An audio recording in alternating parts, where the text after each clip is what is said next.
feel like I'm a kindergarten teacher. Like, how emo is that? How weird is that?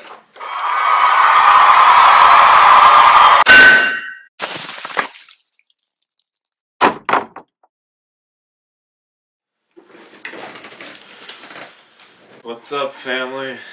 This is Kyle from Stage Banter doing my second vinyl haul video. This is like my 7th time recording this, and it hasn't worked every time. So I'm just gonna go right into it. I don't really fuck with 7 inches these days, but I bought one this month, and this is a split between 2 Chicago bands that I saw. This side is Foul Tip. It's the better side. The other side is by a band called Lil Tits. They're an all chick punk band. Yeah, it's decent. Foul Tip side's a lot better, I think. They're just a drum and a bass player. And their side is a song called Madness. And Lil Tits has 2 songs on here called New Digs and 5 Finger Grind. I don't really do 7 inches that much just because it's like $5 and you get like 4 songs, and that's hard to justify unless you want to support a band while they're on tour. Into the full lengths, I got a lot here. First one is Echo and the Bunnymen. This record is called Ocean Rain. Echo and the Bunnymen, you probably know them from the Donnie Darko movie. They have, I think the first song you hear in that movie is The Killing Moon, and that's on this one. This record's really good 80s stuff. I didn't know which record of theirs was like the one that I needed to own, and it happened to be this one, because this album's really good. I found the used bin. All these records except for one I found used, which is insane, and I paid more than $12 for any of these, which is incredible.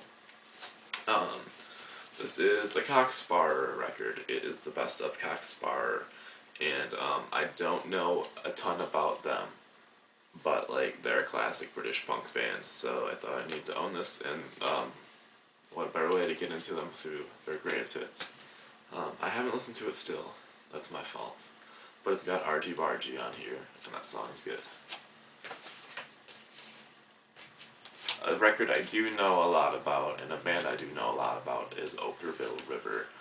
This is one of the best albums of the last decade, I'd say, easily. This record is called Black Sheep Boy. It's a heartbreaking record.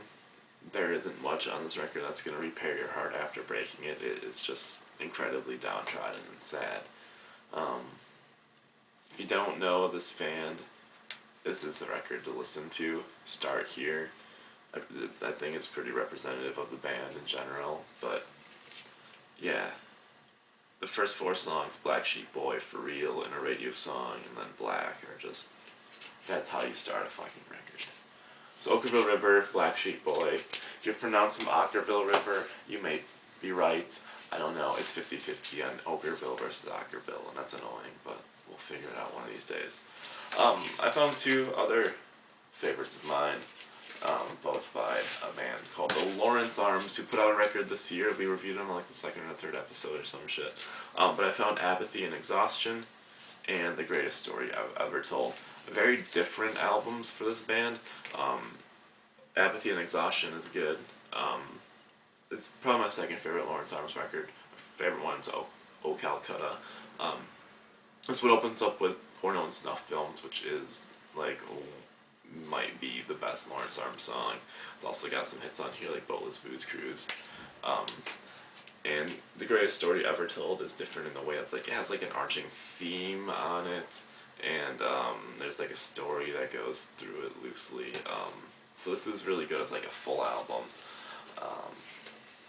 But Apathy and Exhaustion has some hits.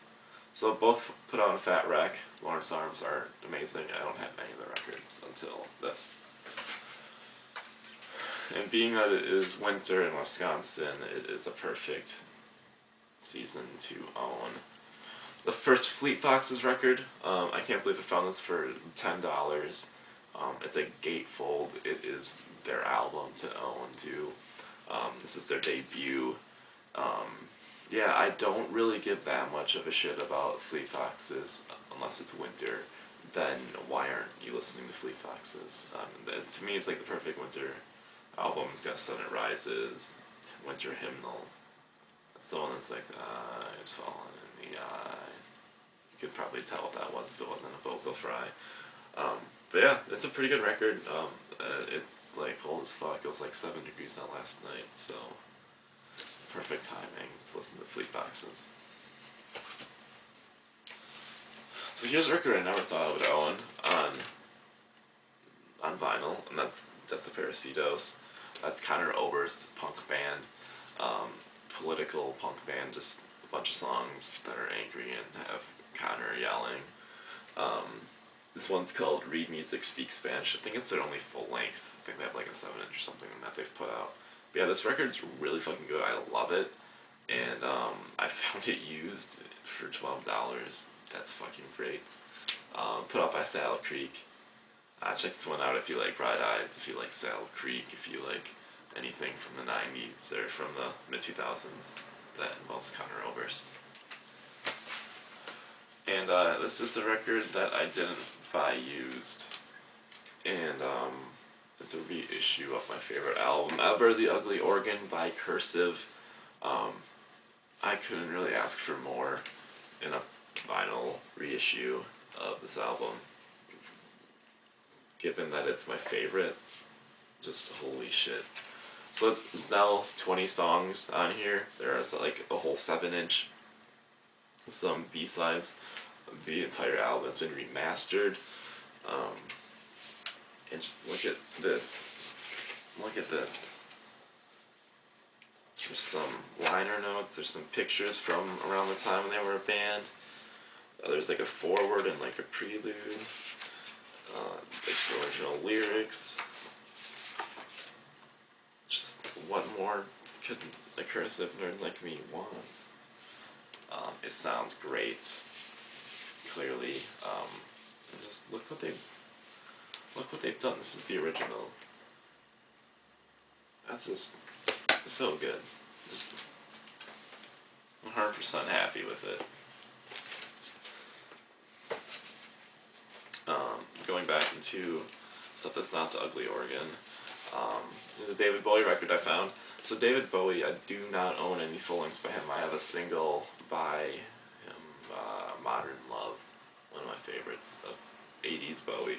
But I don't own much because like you can't find it for less than like $25. Which is perfect for what I found, which is like a $3 not great condition copy of like Greatest Hits. So this one really does have everything that you need. It's got Space Odyssey, Changes, Ziggy Stardust, Suffragette City, Rebel Rebel, Young Americans, and yeah, for someone who needs to get into Bowie, this is the perfect thing for me to own, and I'm so happy. And I found this record. This is Pink Floyd's Dark Side of the Moon. I haven't listened to this record since I bought it. I haven't listened to this record since like 5th grade. And I'm not going to listen to it and just like drop the needle on money and then walk away. Like I really want to try and have an experience with this record. Maybe take out the lights, do some acid, and break edge. I'm kidding about that part, but yeah, I just want to have the experience that might change my life, because I don't remember anything about this record. I did find another one of my favorites in the used bin for $10. Ryan Adams and the Cardinals. Cold Roses. This is a double CD usually. And it's a double gatefold LP. This is my second favorite one by Ryan Adams. Heartbreaker is probably the best. Though this could like give it a run for its money, but dude, like this thing rocks. We'll Let It Ride, Easy Plateau. Oh yeah, just a good one. You can't tell because this is a video, but like they've got like grooves on the cover. That's great. Just how did I find this for $10? How was it still in the used bin? How was I the first one to find it? So I didn't go Black Friday record store day like I wanted to. because I had food poisoning, but I went to the record store the day after just to see if they had anything, and it doesn't matter if they had what I wanted because they had what I really wanted, which was all 3 cursive records in a used bin that I didn't own. So I found this guy, which is like a weird cursive release. This is the difference between houses and homes. It's a compilation of like early cursive 7 inches. They have the Disruption 7 inch, Icebreaker 7 inch, some split that they did with Small Brown Bike, some other stuff. But I don't care if you listen to like The World's a Beautiful Place or Empire or like fucking Pianos Become the Teeth, because like this stuff is the most emo music I've ever heard. Stuff on this is so good. I really recommend the song Disruption in the normal swing of things.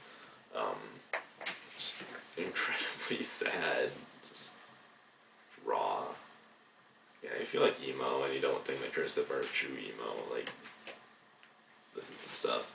So I'm saying that, but they also put a fucking, like, little kid's storybook in that.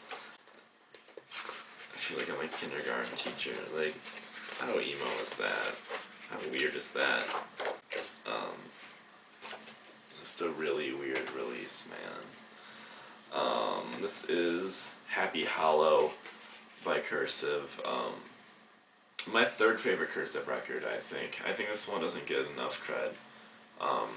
It's their first thing that they did after the cellist left the band, and it came out right after The Ugly Organ. It's got the hits such as Dorothy at 40 and Big Bang, and the song that I would say is the most underrated Cursive song, and that is Rise Up, Rise Up. This entire album's about swearing off your religion, and yeah, it's super good. 3rd favorite. And the final record in the haul is Cursive's I Am Gemini. It is the last thing that they've put out. Might be their worst thing. Maybe it's not their worst, just one I don't really want to listen to that much. They just kind of rock out and wrote a weird concept album about 2 scientists. But it's good. Sun and the Moon, that's my shit on it. And Drunken Birds. Hey, did you like that video? We got more videos. They're over there, and they're over there, and they're over there. You should watch them. We talk about records. Alright, they talk about records. I sort of just stumble through them. I don't know, I'm acting drunk right now. This is decaf coffee.